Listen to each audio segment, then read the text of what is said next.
Oke, halo teman-teman semuanya. Bertemu bersama kita bertiga lagi di Aitra Learning Center FM. Yeay! Nah, tentunya kami hadir di sini dengan sesuatu hal yang menarik banget untuk kita bahas dan tentunya ringan untuk kita bahas bareng-bareng.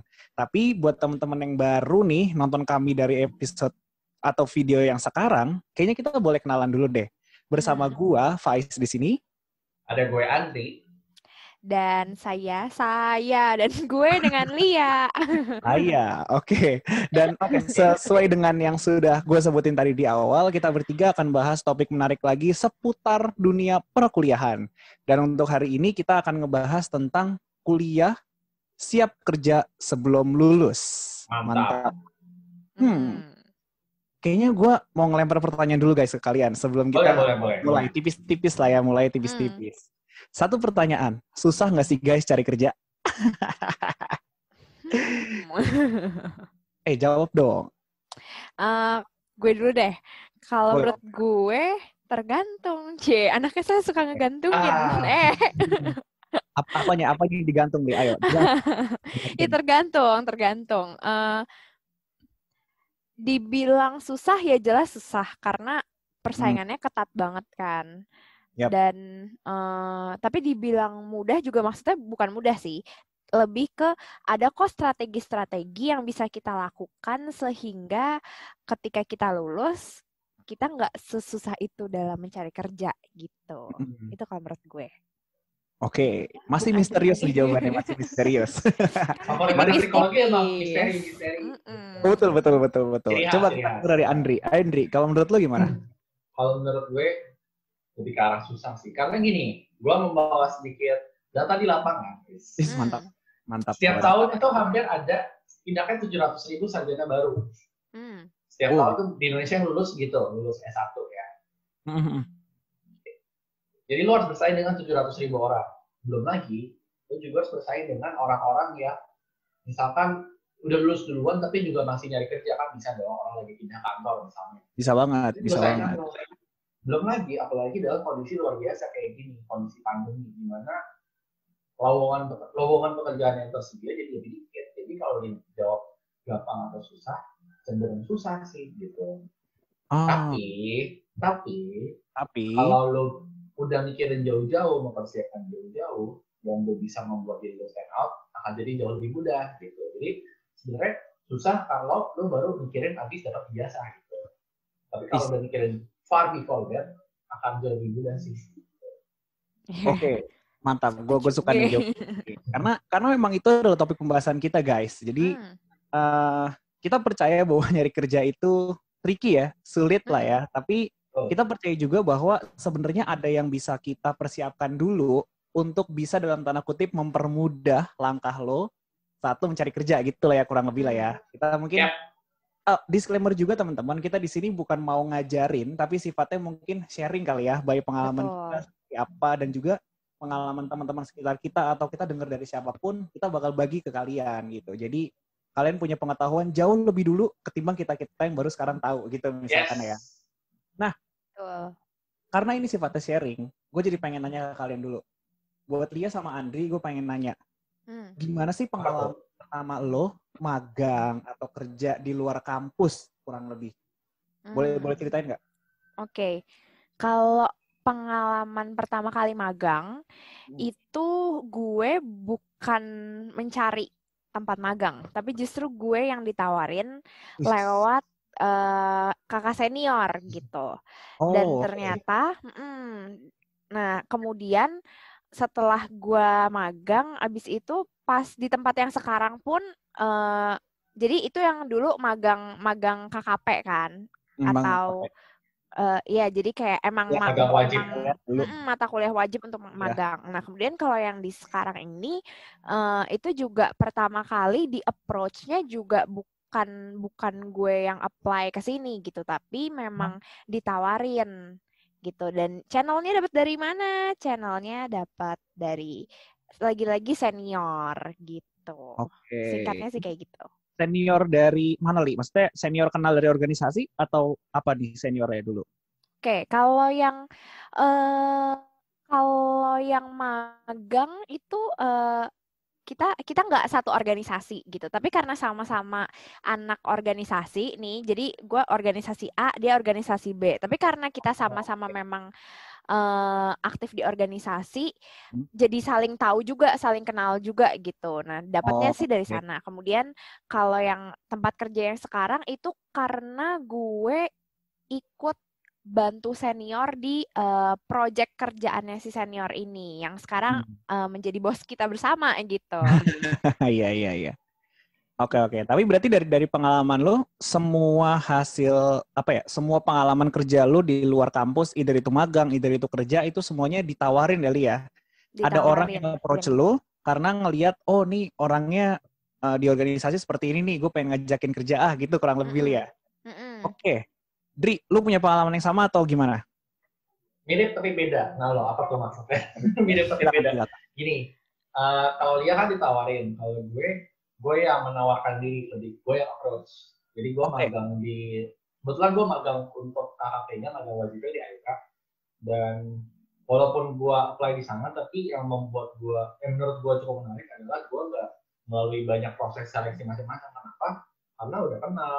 Kenapa udah kenal? Karena gue udah ikut terlibat dalam proyek Aitra waktu itu sebagai fasilitator kelompok kalau nggak salah, atau fasilitator atau co-fasilitator kayaknya. Pokoknya gue pernah terlibat dalam proyek Aitra. Kalau ditarik mundur lagi, kenapa lo bisa terlibat dalam proyek Aitra? Karena gue ikut workshopnya Aitra. Jadi sebenarnya cukup menarik perjalanannya tuh karena gue waktu itu bareng Faiz, gue ingat. Gue dan Faiz mendatangi. Ada Lia juga, Dri. Oh, ada Lia juga ya? Ada Lia juga. Oh, waktu itu belum kenal, Iya. Karena kita bertiga jauh workshop, kita bertiga simulasi ikut workshop, itu juga niatnya gak jauh-jauh untuk sampai gue mau magang di sini, enggak ada niat itu, apalagi niat sampai kayak gue mau kerja di sini belum ada, cuma pure kayak gue pengen belajar gitu. Cuma dari sana aja membuka pintu ternyata untuk bisa ikut project, habis itu dikasih kesempatan magang gitu. Itu sih pengalaman gue yang menarik. Dari peserta workshop berarti Andri ya? Wow. Betul. Gila. Dari peserta workshop terus lo ngelihat, oh kayaknya gue bisa nih belajar banyak di sini. Akhirnya lo apply ya. Betul. Tapi kalau dipikir-pikir ya, gue juga punya pengalaman yang sama sih. Maksudnya kayak pas dulu magang deh, kan gue magang dulu nggak di Aitra ya, beda dengan Andri. Gue dulu magang di salah satu tempat, tapi yang kerja di sana tuh, yang punya juga dulu alumni Atma. Terus sekarang yang kerja di sana banyak kan senior Atma juga. Jadi dulu tuh gue bahkan ditawarin tuh sebelum semester KKP-nya gue udah sempet ditanya-tanya dulu kayak, lu ntar magang di mana? Kalau nanti daripada lu susah nyari, lu mau nggak join belajar di tempat gue kerja gitu. Jadi kurang lebih pengalamannya sama sih ditawarin juga. Dan seniornya itu kayak senior dari organisasi juga sih. Jadi kan ada satu organisasi, dia dulu pas masih kuliah tuh juga di organisasi itu. Jadi kenalnya karena itu gitu. Menarik ya, sama-sama ditawarin gitu ya. Tapi gue pengen nanya deh, kan kita sama-sama ditawarin atau at least Andri apply tapi langsung, oh tahu nih gue Andri yang mana gitu kan ibaratnya. Kira-kira apa sih yang membuat kita, atau at least lu berdua dulu deh, apa yang membuat lu berdua ngerasa orang-orang tuh bisa ngelihat kita tuh karena apa sih gitu? Kenapa sih kita tiba-tiba out of nowhere atau di antara teman-teman kita yang lain kita yang ditawarin gitu misalkan? Kalau menurut gue karena waktu kita masih, dan waktu gue terutama waktu masih aktif sebagai mahasiswa yang dari semester 1 sampai sebelum semester KKP itu kan memang cukup aktif nih berorganisasi, kemudian kenal-kenal juga sama senior. Nah, kalau menurut gue mungkin mereka pada akhirnya meng-approach gue karena mereka tahu Lianita ini orang yang seperti apa di organisasi, punya kualitas diri apa juga, kemudian kerjaannya gimana kalau di organisasi, beres apa enggak dan sebagainya. Dan abis itu baru mungkin mereka pada akhirnya kayak, iya ketika ada lowongan pekerjaan, iya tawarin si ini aja nih kayaknya cukup oke deh menurut gue gitu. Atau yang itu kan yang magang, yang kerja ini case-nya adalah ketika ada ajakan untuk project bareng gitu ya, bantuin senior, dan di sana akhirnya kenal banyak orang, dan seniornya juga pasti kan melihat kita juga kan, kita orang yang seperti apa. Pasti. Dan waktu itu sebenarnya setelah gue project bersama kakak kelas yang akhirnya menjadi bos kita gitu ya, ini kemudian gue juga menjadi peserta juga nih sama seperti Andri dan Faiz. Jadi peserta workshop juga. Dari sana juga semakin kenal, semakin terlihat juga, semakin ternotis. Pada akhirnya tawaran itu datang ke gue gitu. Oke. Jadi semuanya berawal dari organisasi lo dan orang bisa ngelihat performa lo di sana gitu ya. Terus tertarik akhirnya ngeliat performa lo, jadi yuk kita ajakin bareng aja join gitu lah ya kurang lebih. Iya, setuju. Bahkan kalau gue pribadi, selain kalau tadi kan konteksnya seniornya adalah senior organisasi di kampus ya. Sementara kan gue juga aktif organisasi kan di luar kampus juga gitu. Nah, bahkan gue pun sempat ditawarin kerjaan sama orang dari organisasi di luar kampus, karena orang ini ngelihat, Li, gue tuh senang sama etos kerja lu seperti ini, lu orangnya gerak cepat dan sebagainya. Padahal nggak ada, maksudnya dia nggak tahu IPK gue berapa, dia nggak tahu gue kalau di kampus orang yang seperti apa gitu. Cuma nggak tahu ya, padahal. Secara akademisnya nggak tahu, tapi karena mungkin dia melihat, oh cara kerjanya Lianita kalau di organisasi di luar kampus itu seperti apa sih gitu. Oh, gokil. Oke. Dri, lu udah menunjukkan kata setuju nih. Ayo, kenapa Dri? Lu sendiri gimana? Kalau gue membahasakannya gini, dari segi employer ya, kalau lu nyari anak magang atau jadi karyawan, itu tuh kayak lu belajar sesuatu di online shop. Pasti lo kan milih sesuatu yang lebih less risky dong. Pasti lo kan cari yang nggak terlalu beresiko. Karena kalau lo misalkan beli barang, tapi nggak ada reviewnya, kayak bintangnya 0, belum ada yang pernah beli, lo mau beli nggak? Pasti ragu kan. Gitu. Menurut gue hal yang sama tuh apply juga ketika seorang employer tuh nyari anak magang atau karyawan gitu. Pasti mereka cari yang paling less risky lah, yang ada track record-nya gitu. Karena kalau nggak tuh ibarat lu beli kucing dalam karung gitu. Dan gue yakin kalian juga pasti pernah dengar, entah dari teman-teman kalian atau dari mana. Itu misalkan ada banyak cerita berkeliaran tentang gue kenal nih ada teman kerja gue tapi nggak benar gitu. Atau gue kenal ada intern nih tapi kerjanya ternyata tidak sesuai harapan gitu misalnya.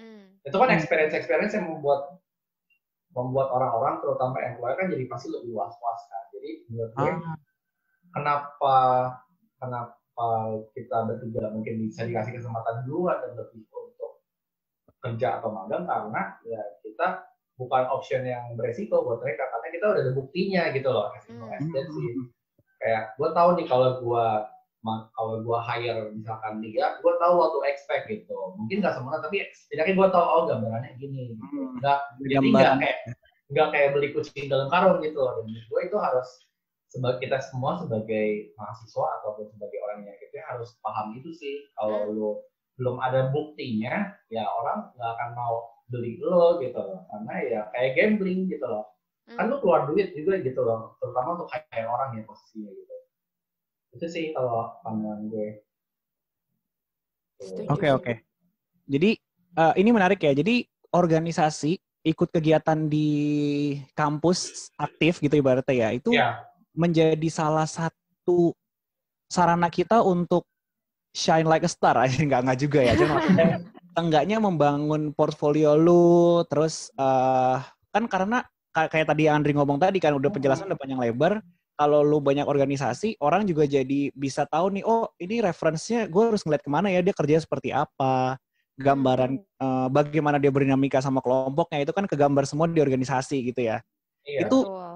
Iya kan, itu menarik banget sih. Jadi karena organisasi itu, akhirnya orang jadi ngelirik gitu kan ibaratnya.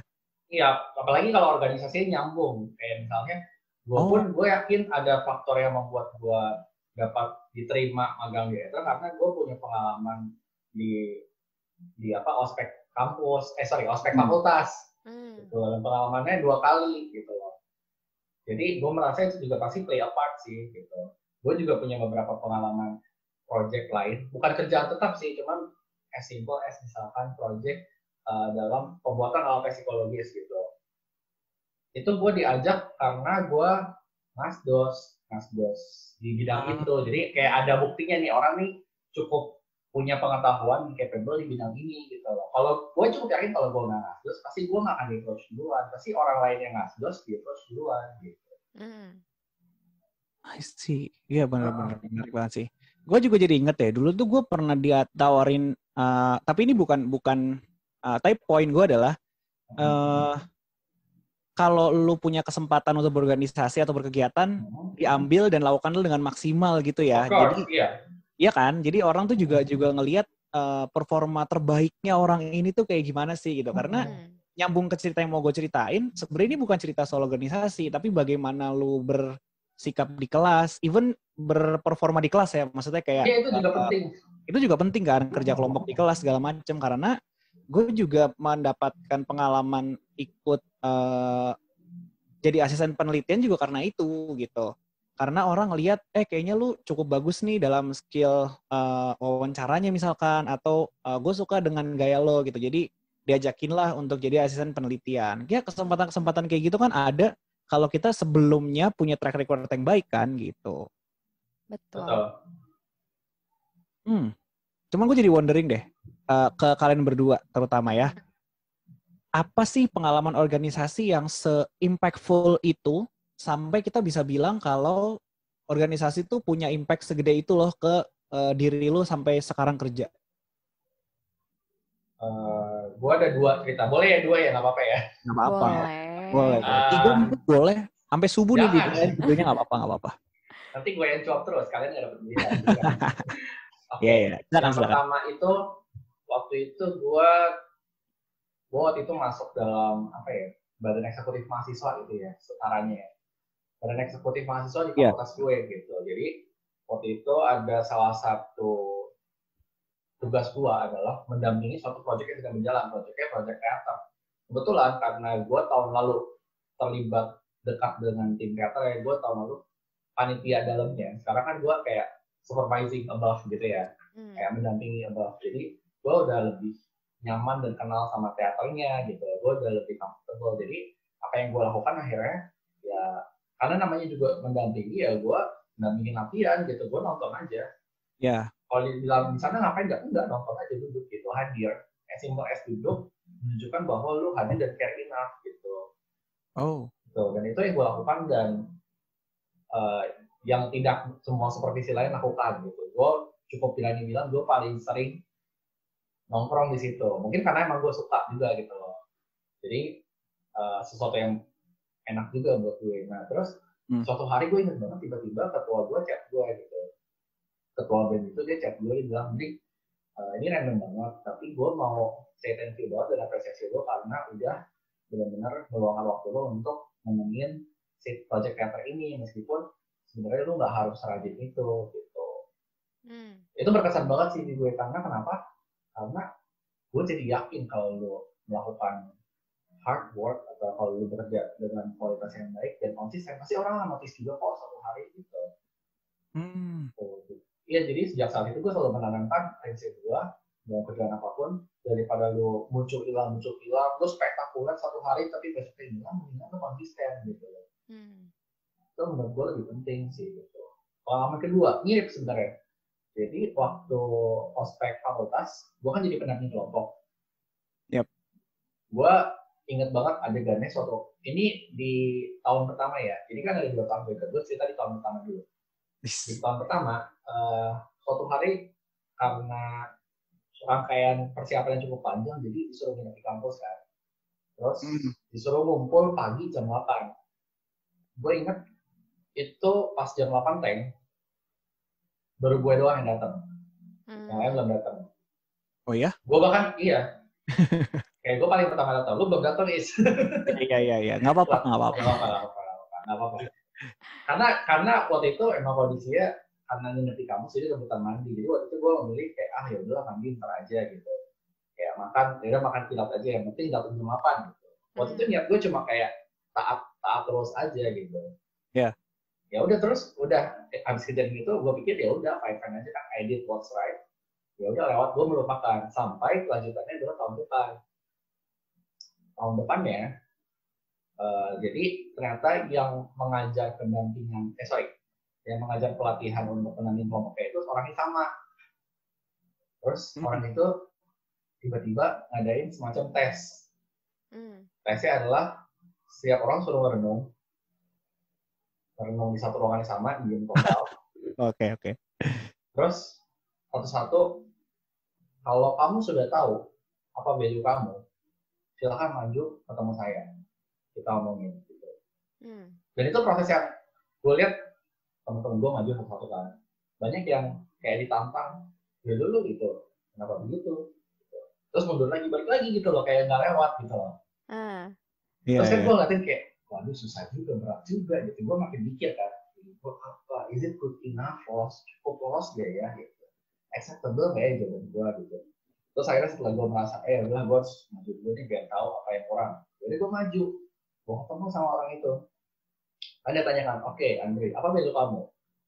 Value saya selalu mau belajar Kak, kemarin Kak kan. Saya selalu mau belajar Kak, karena menurut saya kalau orang mau belajar dia bisa menjadi apapun gitu. Terus kan gue itu deg-degan banget kan, takut gagal kan. Pais ada juga di situ gue ya. Ada. Tahu, ngeliat deg banget.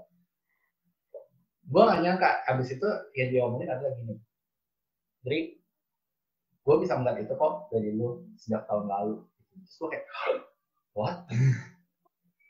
Kayak tahun lalu, kok lu bisa ingat gue lupa gitu. Terus setelah gue flashback, ternyata kejadiannya itu yang gue ceritain, yang kayaknya ya, menurut gue kejadiannya salah satu yang paling noticeable adalah pas orang yang belum datang on time, gue datang on time. Gitu. As simple as that gitu.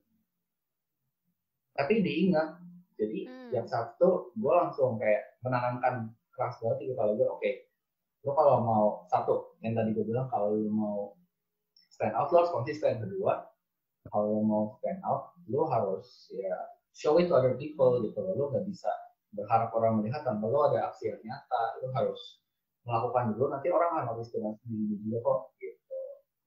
Jadi, itu kisah saya. Gila, gue termenung sih, Li. Iya gitu. Iya. Kenapa gue termenung? Karena gue ada di semua ceritanya Andri tadi gitu. Jadi gue juga sambil ngeliatin kayak, jadi bener juga ya gitu. Jadi ya memang buat teman-teman yang mungkin nggak kenal Andri, ya dua hal itu sangat menggambarkan Andri sih gitu. Jadi tentang konsistensi sama tentang bagaimana lu bisa terus apa ya intinya. Gue sampai speechless tuh lihat kan. Ya pokoknya Andri tuh adalah orang yang konsisten dan selalu kalau gue kayak gini, gue akan selalu kayak gini biar orang lain tuh bisa ngelihat gue stand out-nya di hal-hal seperti ini dan Andri akan selalu nunjukin gitu. Itu kelebihannya sih yang menurut gue itu oke banget. Mantap. Oke, sekarang Lianita, Aili. Kalau dari lu sendiri gimana nih? Aktif organisasi buat lu jadi apa? Pengalaman organisasi itu menurut gue nggak cuman untuk ngejar menuhin CV doang sih menurut gue. Karena kalau yang gue alami dan ini sangat pengalaman gue di organisasi menurut gue cukup berpengaruh dengan gimana akhirnya gue juga di dunia kerja gitu. Jadi ketika gue dulu ikut organisasi, ceritanya tuh kan mau menjadi orang yang sangat bertanggung jawab gitu ya dengan tugas-tugas organisasi yang ada. Kebetulan terus menjadi koordinator juga gitu. Dan ternyata pas gue kuliah dan berorganisasi, gue punya kecenderungan nih untuk karena gue orang yang mau bertanggung jawab banget gitu ya. Ini kerjasama nih ya dalam satu divisi, tapi gue tuh cenderung mau apa-apa dikerjain sendiri, sampai akhirnya gue juga yang overwhelmed. Dan jadinya beneran kayak ya orang lain, gue nggak semudah itu percaya kerjaan untuk dikerjain sama orang lain juga gitu saat itu. Akhirnya semua dikerjakan sendiri dan akhirnya keteteran sendiri juga. Kalau tadi cerita Andri kan ini cerita pengalaman yang di organisasinya positif gitu ya, kemudian pada akhirnya positif gitu. Kalau gue justru dengan gue berorganisasi, justru gue belajar gitu. Istilahnya gue kepentok, gue nabrak di pengalaman kuliah sehingga pas gue kerja nih, gue udah cukup tahu bahwa oke, berarti hal yang perlu ditingkatkan ketika gue kerja sama orang lain adalah gue tuh nggak bisa apa-apa semua mau dikerjain sendiri loh. Kerjaan kantor kalau semuanya gue semua yang ngerjain gitu ya udah gue juga yang akan keteteran gitu. Betul. Itu contohnya. Kemudian dari pengalaman organisasi gue juga belajar bahwa oh gini ya cara kerja sama orang lain. Oh gini ya cara membangun hubungan, membangun relasi sama orang lain gitu. Dan itu terbawa ke dunia kerja juga pada akhirnya ketika di organisasi kita belajar dan terbiasa untuk hal-hal kecil sih, untuk say thank you, untuk mengapresiasi kerjaan orang lain. Dan ketika kita udah masuk di dunia kerja dan kita tetap pegang value itu juga gitu ya, tetap melakukan hal-hal kecil yang kita pelajari ketika kita ada di organisasi, justru itu juga jadi nilai plus juga gitu buat kita. Jadi menurut gue pengalaman organisasi ini itu justru sebagai apa ya, sebagai wadah, organisasi sebagai wadah untuk kita juga bisa kenal kelebihan dan kekurangan diri kita saat kita kerja sama orang lain. Dan proses pengenalan diri ini kan memang sebaiknya dilakukan kan sedini mungkin gitu ya. Kalau masih kuliah ya kalau bisa lu di kuliah kepentok dulu gitu ya. Kalau bisa lu di kuliah tuh kayak terekspos dengan banyak pengalaman dulu sehingga kalaupun lu salah yang apa ya, kalaupun salah resikonya tuh nggak sebesar ketika lu salah pas udah terlanjur di dunia kerja gitu. Betul. Ketika lu di organisasi lu melakukan kesalahan, pasti akan ada dampaknya terhadap organisasi gitu. Tapi maksudnya masih apa ya, orang tuh masih bisa mentoleransi gitu kali ya. Karena ini kan sifatnya ya udah masih dalam konteksnya anak kuliah. Sementara ketika lu udah masuk dunia kerja, tuntutannya akan sangat-sangat berbeda. Lu nggak bisa lagi berlindung di bawah apa ya, di bawah status masih mahasiswa atau gimana, kan udah enggak gitu. Dan ketika di dunia kerja lu melakukan suatu kesalahan itu dampaknya kan kemana-mana ya. Maksudnya nggak cuma ke organisasi atau perusahaan atau tempat lo bekerja doang, tapi bisa ke klien, bisa ke pendapatan dan sebagainya gitu. Resikonya akan lebih besar. Makanya mumpung nih untuk teman-teman yang masih kuliah, ya udah kita latihan gimana cara bekerja sama dengan orang lain, gimana cara handle project, gimana cara koordinasi sama orang lain ya lewat organisasi salah satunya gitu kalau menurut gue. Oke. Organisasi jadi tempat belajar, nggak cuman lu ke orang lain tapi lu ke diri lu ya. Gue jadi ini deh, maksudnya ini kan udah episode keempat ya. Kita udah episode keempat ngebahas soal semua perkuliahan dan yang gue lihat dan bisa gue sampaikan juga ke teman-teman bahwa dari segi apapun kuliah tuh adalah proses mengenal diri ya.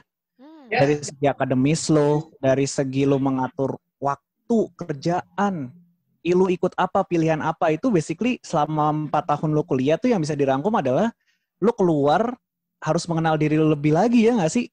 Betul. Gila, sampai di tahap ini nih gue bukan baru nyadar sih, maksudnya gue jadi pengen nyampein insight gue juga kalau saat lo masuk hal pertama yang harus lo lakukan adalah terus belajar dan terus mengenal diri sih. Keren banget, mantap. Kok ini jadi maksudnya kita bertiga aja yang kita udah cukup aktif di organisasi pas masuk kerja masih kaget gitu loh. Yes. Masih ada beberapa hal yang kita nggak aware gitu. Padahal waktu di kampus kita ya udah cukup oke lah gitu lah, maksudnya dapat apresiasi positif, dapat feedback positif, udah cukup ya kayak udah top lah di kampus gitu, maksudnya secara pengalaman organisasi udah cukup gitu. Tapi itu pun kita di dunia kerja pun masih banyak menerima feedback, masih banyak orang gitu loh. Ya. Apalagi lo kalau nggak ikut organisasi, maksud gue gitu loh. Iya. Kalau nggak kaget-kagetnya, lo belum pernah punya pengalaman. Gitu. Makanya kenapa penting organisasi, supaya kagetnya tuh dicicil gitu loh. Belajarnya pelan-pelan, nggak seabrek pas masuk kerja, boom, kaget gitu. Betul. Gue jadi pengen nyampein sesuatu dari gara-gara lo ngomong itu. Dulu tuh kan tempat magang gue tuh beda ya dari tempat kerja gue di Aitra sekarang. Jadi pas dulu gue magang, gue pernah senior gue yang kebetulan ngajakin gue tuh pernah cerita. Dia pernah bilang, gua tuh lebih milih mahasiswa yang aktif ikut organisasi atau dia punya kegiatan cukup banyak atau at least gue kenal dengan orangnya selama kuliah. Terus gue tanya kan, kenapa lu lebih milih orangnya kayak gitu Kak gitu. Terus hal yang dia mention adalah salah satunya adalah tentang bagaimana orang tersebut menanggapi feedback. Jadi dia percaya bahwa biasanya orang yang ikut organisasi itu akan lebih kuat mentalitasnya. Maksudnya karena kan gitu ya, kerja organisasi kan lu kerjain di feedback orang, di feedback teman divisi lu, di feedback atasan lo ibaratnya gitu kan. Terus lu ngulang lagi kerjaan lo. Nah, dia tuh berpandangan bahwa kalau dengan lu punya pengalaman organisasi, at least lu punya mentalitas yang cukup baik kalau di feedback sama orang. Jadi nggak, bahasanya apa waktu itu ya, nggak menye lah kurang lebih gitu. Jadi nggak tempe gitu mentalnya. Nah, gitu. Jadi karena dia dulu pernah punya pengalaman, nggak tahu kebetulan nggak tahu apa, tapi pokoknya dia pernah cerita dia punya anak magang, pernah ngajak orang kerja bareng sama dia, terus nggak punya track record ke organisasi atau kegiatan yang lain selain kampusnya, ya saat diberikan feedback atau ditegur atau apa, jatuhnya malah nangis atau jatuhnya malah nggak bisa nerima, ya kayak gitu-gitu lah bawaannya. Jadi gue setuju banget sih sama yang lu sampein tadi terkait feedback sih, bener. Gitu. Karena banyak juga nggak sih yang ditemui, dan ini pengalaman juga ketika gue baru pertama kali, maksudnya iya udah pernah magang sebelumnya, tapi ketika baru pertama kali benar-benar terjebur di dunia, benar-benar baru terjun di dunia kerjaan tuh kayak feedback ini hal yang apa ya, mungkin pas awal-awal tuh kalau kita tidak terbiasa gitu ya, tidak terlatih untuk bisa menerima feedback dengan benar, kayak berasanya malah jadi insecure ketika ada orang yang memfeedback kerjaan kita, atau malah jatuhnya jadi kayak merasa terserang ketika ada yang terus gitu ya biasanya yang misalnya ketika ada yang malah kasih feedback tentang kerjaan kita, padahal sebenarnya menerima feedback kalau dipikir-pikir adalah hal yang sangat penting untuk bisa dimiliki sih, kemampuan menerima feedback dengan baik gitu. Karena pada akhirnya ketika lu di dunia kerja lu nggak bisa menerima feedback dengan baik, malah ujung-ujungnya juga orang juga udah malas juga kerja sama kita gitu. Iya benar. Atau lu nggak punya potensi maju jadinya kan, lu di situ aja terus, jangan orang lain maju. Dan ini seharusnya kita latih sejak kita kuliah ya. Yes. Nerima feedback dari teman-teman, nerima feedback dari dosen, nerima feedback dari teman organisasi, dan sebagainya. Bener. Karena seperti apa yang pernah gue sampaikan juga di sebelumnya, menurut gue tuh kuliah tuh kayak simulasi kok gitu loh. Jadi mumpung masih simulasi, lu di feedback dan salah, dan lu ngebenerin lagi ya, terusin aja tuh cycle-nya terus-terusan sampai lu lulus gitu. Karena mungkin pas lu lulus, seperti yang tadi Lia bilang, kesempatan lu untuk salah, kesempatan lu untuk bisa experimenting ibaratnya gitu ya, itu tuh lebih sedikit ketimbang pas lu masih kuliah gitu. Gue mau share sesuatu deh terkait tentang feedback. Boleh. Satu mantra, gue bilang mantra karena itu menurut gue kayak trik sih. Satu mantra yang menurut gue menarik dan membantu gue dalam memproses feedback adalah lo harus nyadar bahwa ketika kerjaan lo di feedback, itu tuh jangan lo kaitkan dengan self worth lo gitu, ngerti nggak maksudnya? Iya, paham. Karena gue di feedback nih, jadi next time lebih teliti ya gitu. Dulu mungkin gue mikirnya kayak, anjir gue orangnya berantakan, gue orangnya gak teliti, gue orangnya serabutan gitu. Dulu mikirnya sangat membantu gue memproses feedback kan. Gue kali ini, atau kerja ini, kemarin gue gak teliti gitu. Jadi jangan dibesar-besarkan bahwa jadi elunya yang gak teliti atau elunya yang kacau balau gitu. Belajar memisahkan pekerjaan dari self worth lo gitu. Ya, pekerjaan lo salah nggak berarti hidup lo serba salah juga gitu loh. Iya. Feedback yang dikasih orang tuh nggak nge-define siapa diri lo gitu kan ya? Iya gitu. Jadi kalau di feedback kerjaan lo nggak teliti ya yang salah kerjaan.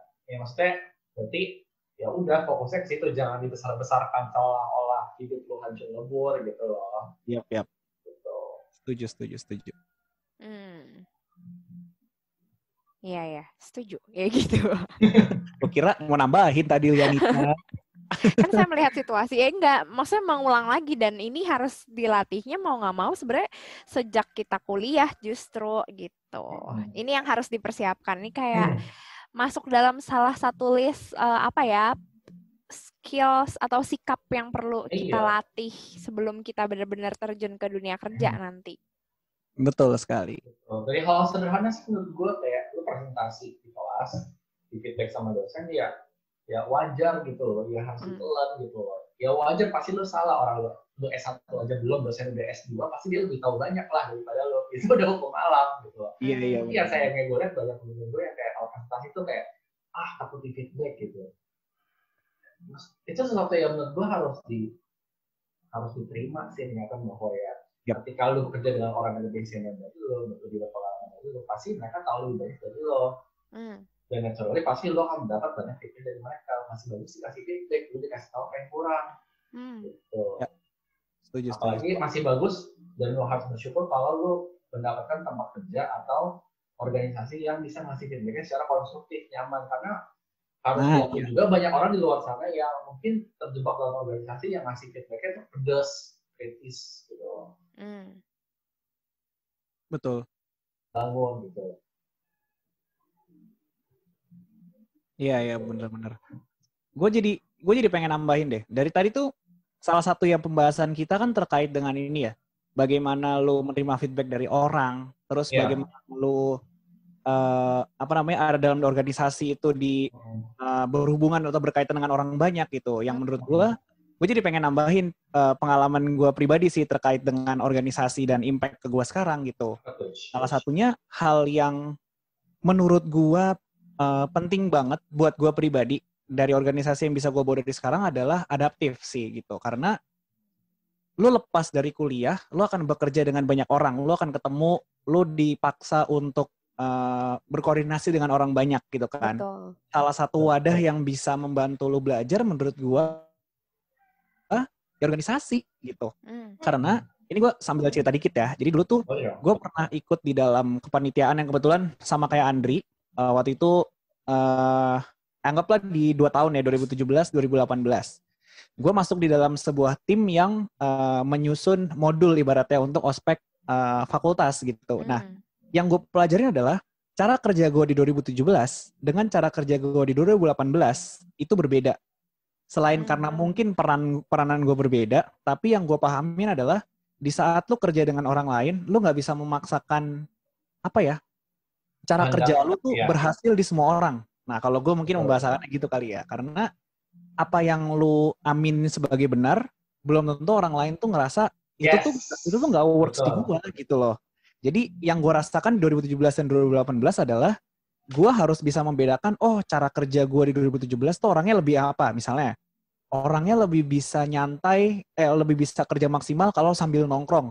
Oh ya udah, berarti pola kerjanya adalah sambil di kafe misalkan, hanya santuy-santuyan gitu kerjanya. Atau kalau di 2018 orangnya yang penting ngumpul aja terus kita diskusi, berarti bisa dimanapun. Nah berarti beda lagi cara diskusinya. Nah dari situ aja udah beda kan gitu. Jadi nggak bisa yang kayak kita ngerasa ini bener terus kita maksain nggak mau, pokoknya cara kerja gue kayak gini. Nah itu sih yang menurut gue bisa gue pelajarin salah satunya. Karena di kerjaan ya to be honest, walaupun kerjaan lu senyaman apapun, ibaratnya gitu kan. Tapi lu tetap aja pasti akan ada yang beda cara kerja lu dengan cara kerja orang lain. Betul, setuju. Karena di dunia kantor pun gitu kan, kalau lu misalkan kan sama satu kemungkinan tentunya seseorang kalau berkarir pindah-pindah tempat kerja kan. Yep. Pindah tempat kerja, culture-nya sangat bisa berbeda jauh gitu loh. Apalagi kalau lu misalkan dari industri A, misalkan industri mobil gitu ya, katakan lu nggak salah sih. Terus pindah ke industri kecantikan, itu kan nyebrang banget loh. Pasti karakteristik perusahaannya kan beda dan lo harus adaptasi. Cuma kalau lo misalkan performance-nya di perusahaan lama bagus, tapi ketika lo pindah lo sulit beradaptasi, itu sayang banget jadinya. Jadi bener yang Mbak Faiz bilang sih, dengan lo ikut organisasi, terutama kalau ikut lebih dari satu, itu melatih adaptasi lo banget sih. Melatih lo bisa fleksibel bekerja dengan banyak orang. Betul sih. Penting. Benar.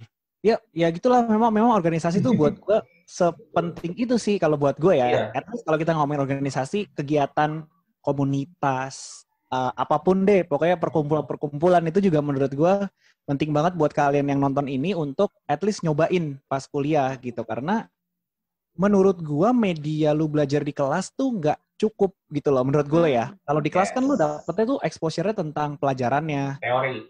Walaupun ada yang bilang, tapi kan Kak, kita kan kerja sama di satu kelompok yang sama. Menurut gue beda, tapi dinamika kerjanya tuh beda gitu. Kalau di organisasi kan ada tujuan yang mau lu capai, ada program yang harus lu penuhi, ada tuntutan dari sana sini. Nah itu yang lebih real buat gue untuk connect ke dunia kerja gitu sih.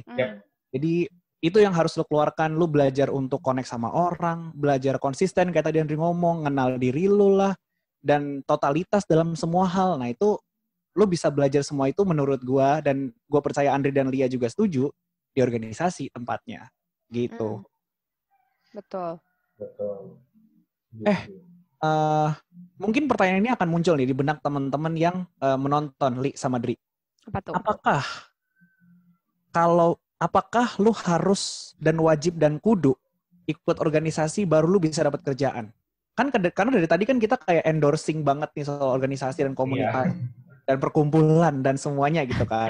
Tapi mungkin di benak teman-teman yang nonton ada yang nanyain juga, apakah berarti emang harus banget ya kayak organisasi biar gue bisa dapat kerja? Emang iya. Nah, kalau pendapat lu berdua gimana? Kalau menurut gue ya, sebenarnya balik kayak tadi gue bilang, kalau lu nggak bisa membuktikan dari sisi lu kalau lu kompeten berorganisasi, ya orang akan pasti lebih nomor 2 kan lu dibanding orang yang sudah kompeten gitu. Kalau ditanya sebenarnya harus atau enggak, ya enggak, cuma ya lu tahu resikonya, lu nggak jadi nomor 1 gitu. Dan lu mungkin jadi nomor 700.000 dari 700.000 lulus gitu loh. Itu bisa terjadi kalau lu nggak punya nilai jual. Gitu. Jadi kalau ditanya bisa atau enggak, tambah ikut organisasi bisa. Cuma ya chances gue keterima kerja akan jauh lebih sulit gitu loh. Itu sih kalau dari gue. Keren. Lia. Kalau gue kembali lagi ke awal pas Andri bilang ya, kalau kita tuh pas kita lulus, kita akan bersaing dengan sekian banyak orang yang sebenarnya punya profil yang sama kita. Nggak usah bandingin dari universitas lain ya. Bandingin aja sama orang-orang yang sesama wisuda saat itu gitu. Sama-sama mengambil satu set mata kuliah gitu ya. Artinya kan kalau udah lulus berarti sama-sama tahu tentang hal itu, sama-sama sudah belajar hal itu. Nah, terus dengan semua kesamaan itu, lu punya edit value apa nggak gitu? Iya, Bu.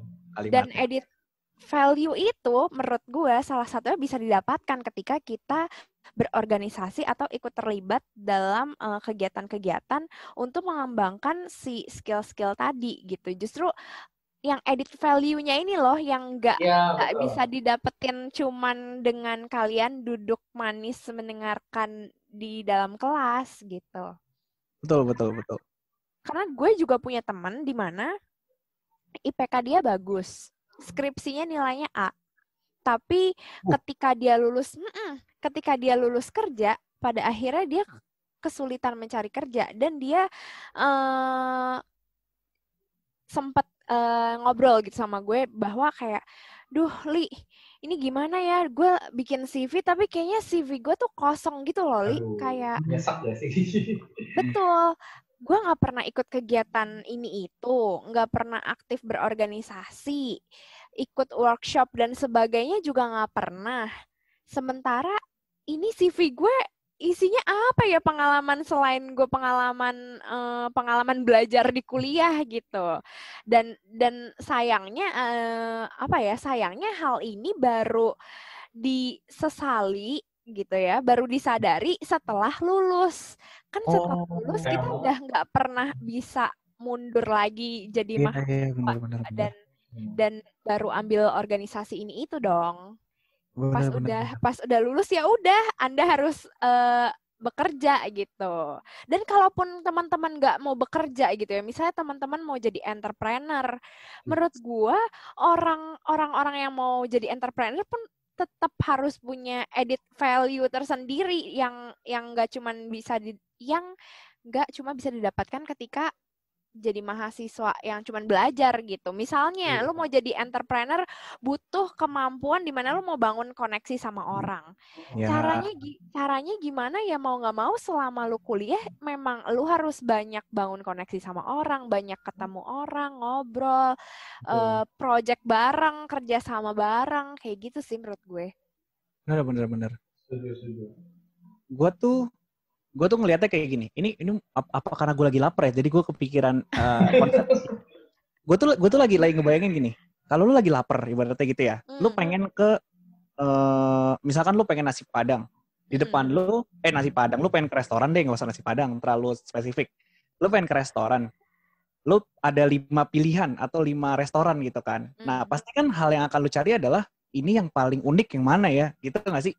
Ini yang paling beda yang mana ya? Karena kan tujuan dari lo, misalkan tujuan dari restoran kan pada dasarnya adalah menyajikan makanan yang enak, ibaratnya gitu kan.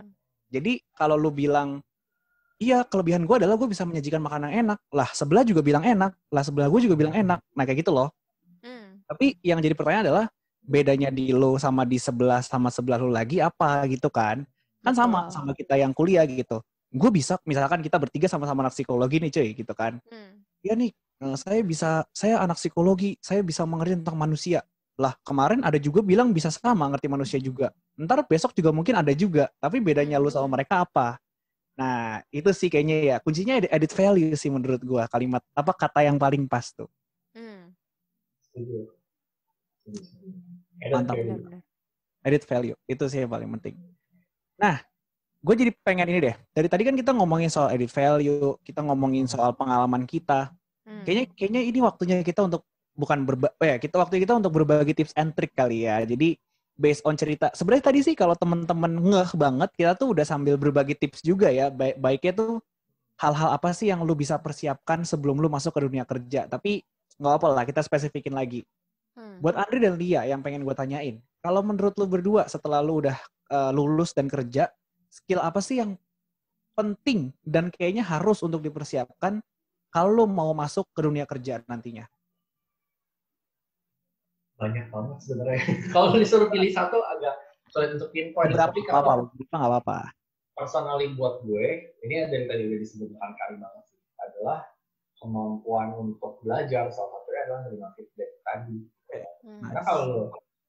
Karena emang mungkin dasarnya prinsip gue ya, kalau lu orang yang mau belajar, lu pasti bisa kok untuk belajar skill-skill lain, lu bisa belajar jadi lebih kritis, dalam berpikir lu bisa belajar jadi lebih misalkan jadi lebih teamwork misalnya, jadi lebih yang lain-lain gitu. Jadi menurut gue itu modal penting sih, lo harus terbuka terhadap pelajaran dan feedback gitu. Karena kalau lo menutup terhadap hal-hal tadi, ya lo akan kalah sama orang yang membuka diri terhadap feedback, simple as that. Gitu. Oke, kemampuan belajar, kemampuan menerima feedback. Nice ya. Tadi juga udah sempat dibahas juga ya, panjang banget tuh. Berkali-kali kita bahas. Karena emang sepenting itu menurut gue. Iya, benar. Oke, Lia sekarang. Kalau menurut lo gimana, Li?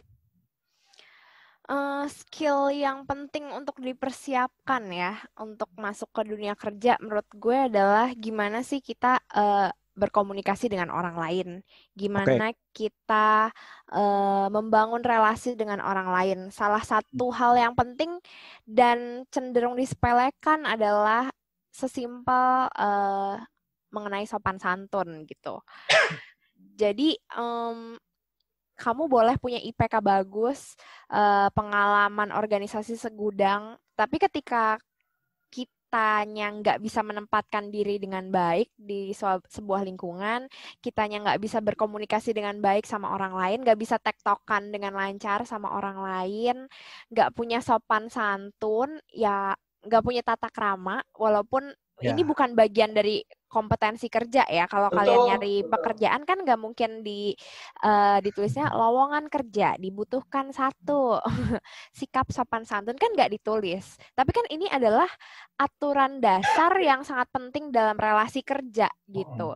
Dan ini justru sangat perlu dilatih mulai dari kita magang, mulai dari kita organisasi, mulai dari kita ketika berkomunikasi sama dosen misalnya.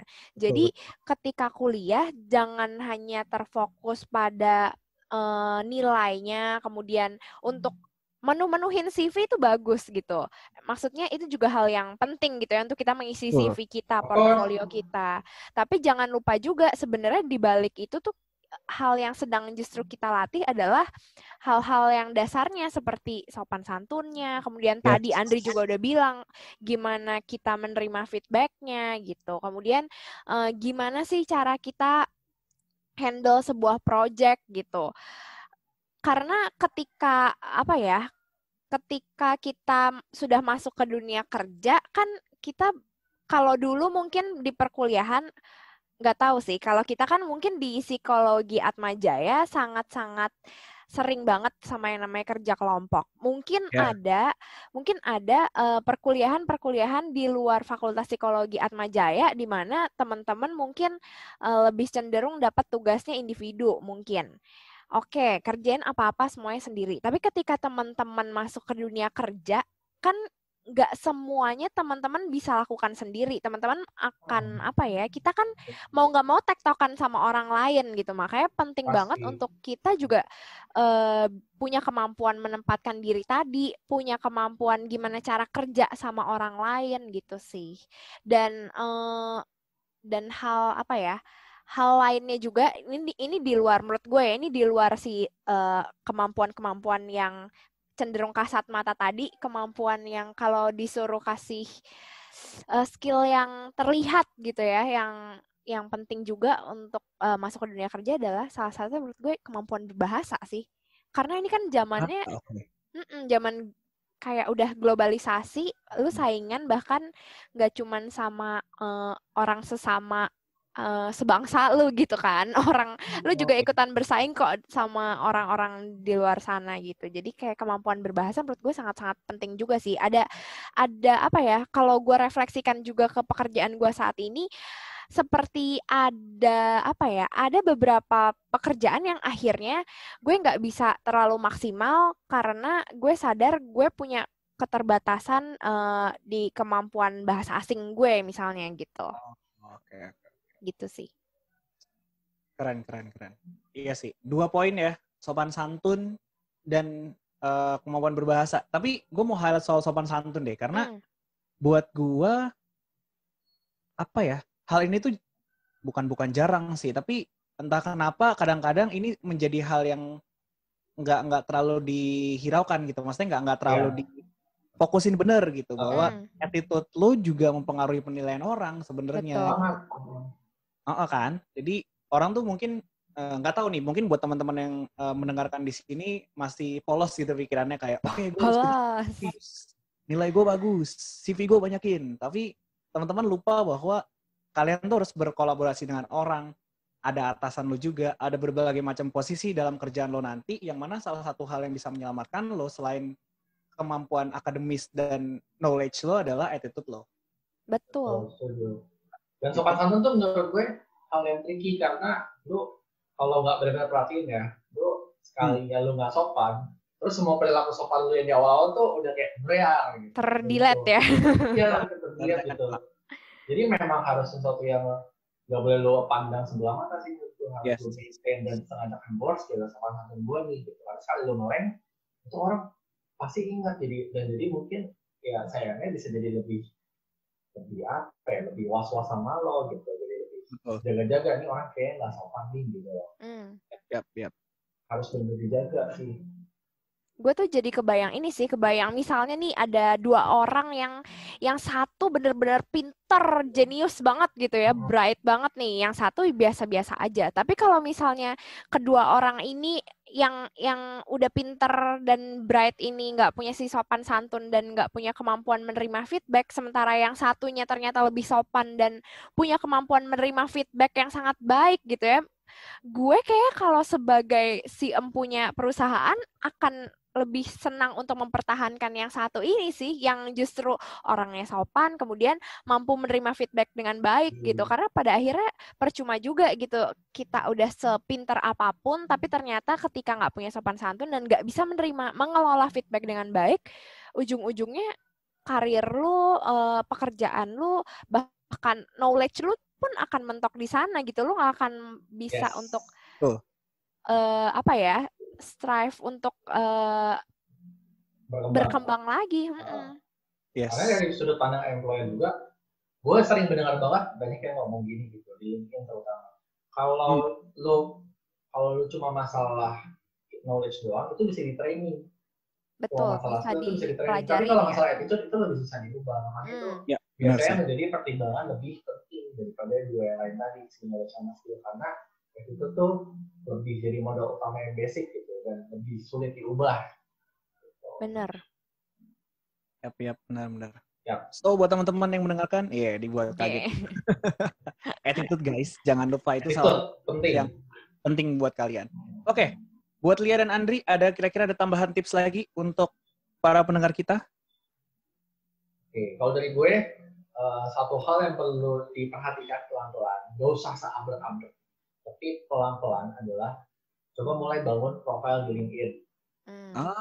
At least kalau belum ada isinya, buat account dulu, lihat-lihat dulu, add teman dulu, add senior dulu gitu loh. Jadi lo tahu gitu. Kenapa? Karena LinkedIn itu sosial media yang sangat bermanfaat untuk dunia pekerjaan lo gitu loh.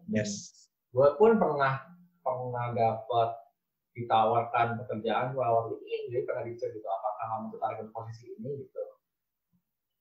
Pernah gitu loh. Jadi maksudnya dengan lo simple as membuat profile LinkedIn, nggak terlalu effortful kok gitu.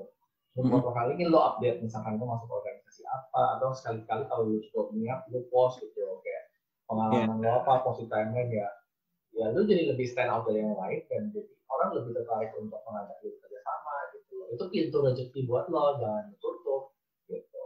Betul. Benar. Itu dari gue. Oke, nice. LinkedIn. Gue juga terkait LinkedIn tadi gitu ya, gue juga punya temen yang headhunter. Headhunter tuh dia yang bantu perusahaan cariin posisi untuk posisi tertentu gitu ya. Jadi dia yang bantu nyariin orang untuk masukin kerja gitu. Dan dikit-dikit kalau kita kan mungkin kalau kita nih si remah-remah rengginang gitu ya, kalau mau kenal sama orang kan yang kita stalk adalah Instagram gitu ya, kayak siapa tuh kita cari Instagramnya. Tapi untuk dunia profesional mereka tuh istilahnya nge-stalk kita itu dari LinkedIn kita gitu. Jadi kalau misalnya teman-teman mau mempersiapkan diri, salah satunya pelan-pelan itu tadi sih, bangun profile LinkedIn teman-teman. Kemudian kalau dari gue adalah cari tahu juga sebenarnya teman-teman tadi itu ya, teman-teman kan misalnya sama-sama misalnya nanti akan sama-sama menjadi sarjana teknik atau sama-sama menjadi sarjana psikologi. Sebenarnya kelebihan teman-teman tuh apa dibandingkan dengan lulusan-lulusan lain yang punya gelar yang sama? Nilai jual kita tuh apa sih gitu. Kalaupun teman-teman saat ini ditanya nilai jual lu apa, terus teman-teman merasa belum nemu, ya udah berarti ini adalah PR-nya justru untuk kita cari tahu dan kita bangun nilai jual kita tuh apa. Dibangunnya lewat apa? Salah satunya ya lewat carilah organisasi, aktivitas, komunitas yang bisa menambah si edit value tadi gitu. Dan benar-benar benar-benar selama kuliah kenal diri juga. Jadi kalau kan pasti kalau misalnya kalian pernah dengar lah kalau orang tuh wawancara kerja kan mungkin akan ditanya, menurut kamu orang yang seperti apa? Coba ceritakan tentang diri kamu, sehingga nanti yang diceritakan bukan lagi saya Lianita, saya anak kesekian, lahir di mana, nggak kayak gitu. Tapi kalian tuh ketika disuruh menceritakan diri kalian tahu apa sih nilai jual yang akan teman-teman promote ke orang lain tentang diri kalian gitu. Keren. Oke, kalau gitu. Lu apa Is? Siapa tahu lu punya. Ya? Enggak sama ntar ngulang. Mungkin ini terkait organisasi, mungkin kan lu anak organisasi banget nih.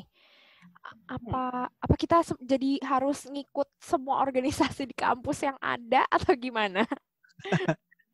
Enggak sih. Kalau terkait ikut organisasi semua atau enggak, menurut gua jawabannya enggak. Ini kan udah dibahas ya di ini sebelumnya ya. Basically lu ngerti lah posisi lu tuh, kemampuan lu seperti apa. Cuman mungkin buat gue, anjir ini sekalian closing statement ya. Buat teman-teman yang mendengarkan ini, reminder sedikit buat teman-teman, bukan berarti setelah kita ngomong bahwa organisasi sampai mati, gitu berarti kan organisasi terus gitu kan di dalam kuliah. Jadi bukan berarti kita dari awal udah ngomongin kayak gitu, menunjukkan kalau gue harus libas semua organisasi di kuliah gue biar gue punya track record yang bagus, biar gue bisa dilihat orang-orang gue punya banyak banget pengalaman. Nggak kayak gitu. Jadi balik lagi yang teman-teman harus sadari bahwa kuliah itu, proses kuliah adalah proses mengenal diri. Salah satunya adalah bagaimana lo menentukan organisasi yang pas buat lo.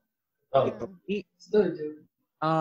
buat teman-teman yang udah semangat buat nyiapin dan kepikiran berbagai macam organisasi di kepala kalian, pelan-pelan dulu, silakan kenalin lu pengennya organisasi seperti apa, agar hal-hal tadi tuh bisa maksimal di lo. Percuma lo punya pengalaman yang banyak kalau lo dangkal pengalamannya. Lebih baik lo punya 1 atau 2 organisasi, tapi lo punya pengalaman yang dalam banget, sampai lo bisa cerita dari luar sampai dalam. Menurut gue gitu sih, gitu. Karena pengalaman gue ngelihat teman-teman gue yang organisasi menclok sana sini, ya oke, lo punya banyak pengalaman, tapi kalau ditanya sebagai apa pas di sana, ya mungkin sebagai staff aja, atau mungkin pengalaman lo cuman ngapain doang gitu. Yang menurut gue ya nggak ada salahnya sih, tapi akan lebih baik kalau lo fokus dan lo bisa mendalami itu, jadi lo punya cerita dan pengalaman yang lebih total gitu. Kalau gue sih lebih percaya kayak gitu ya, gitu sih. Itu sih tambahan dari gue. Thank you for asking by the way, Lia.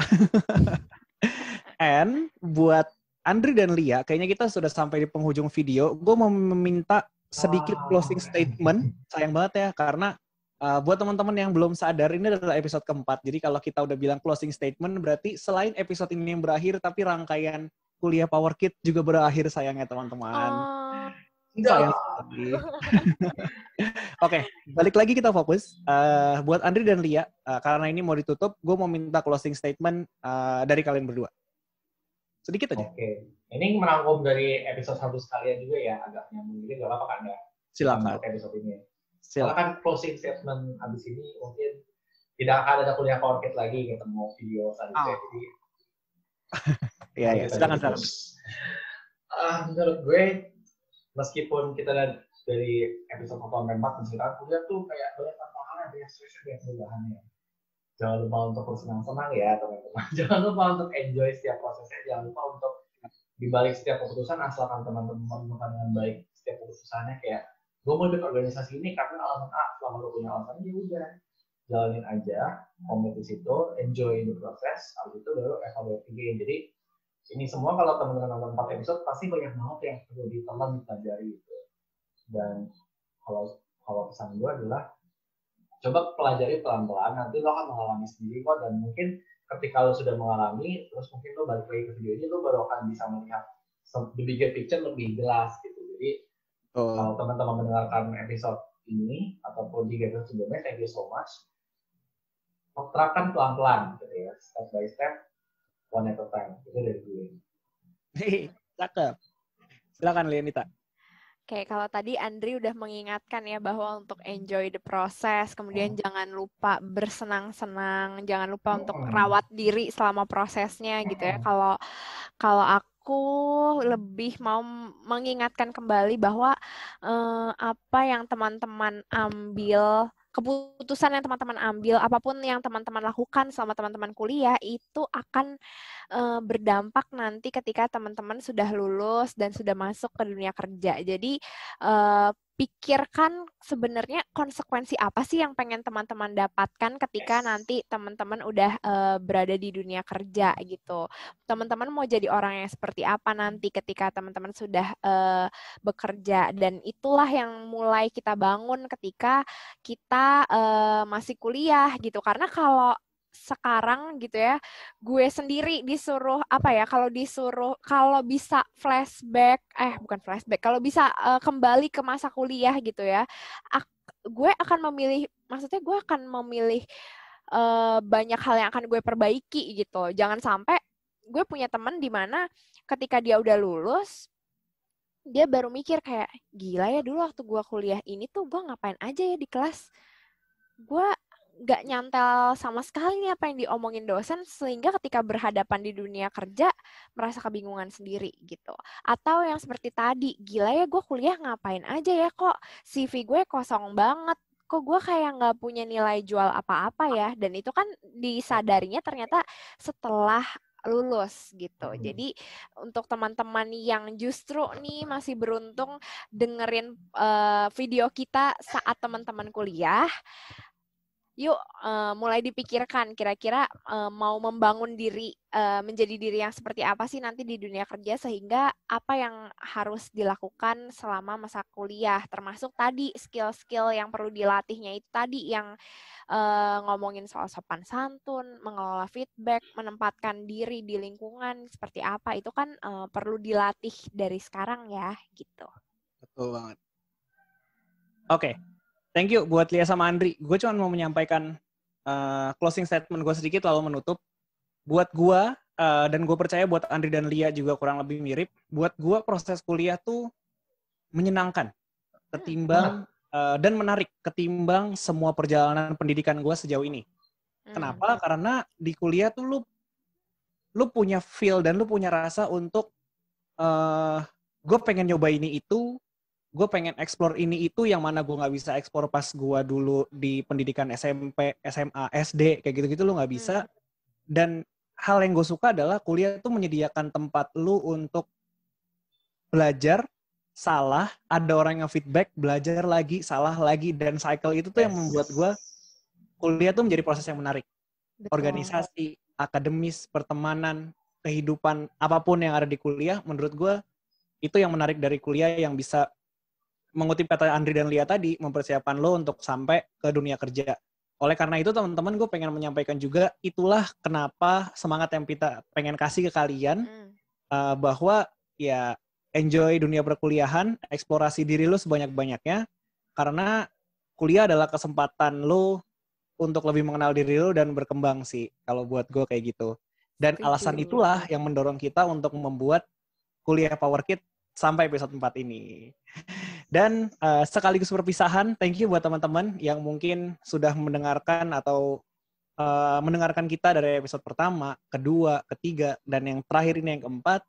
Dan semoga sharing-sharing singkat kita ini bisa membawakan dampak buat teman-teman, seenggaknya memberikan gambaran sedikit, lo harus melangkah seperti apa sih selama kuliah, yang mana tentunya bisa kalian tambah lagi pengalamannya dengan sharing-sharing oleh senior-senior, teman-teman kalian, siapapun yang kalian kenal di perkuliahan kalian.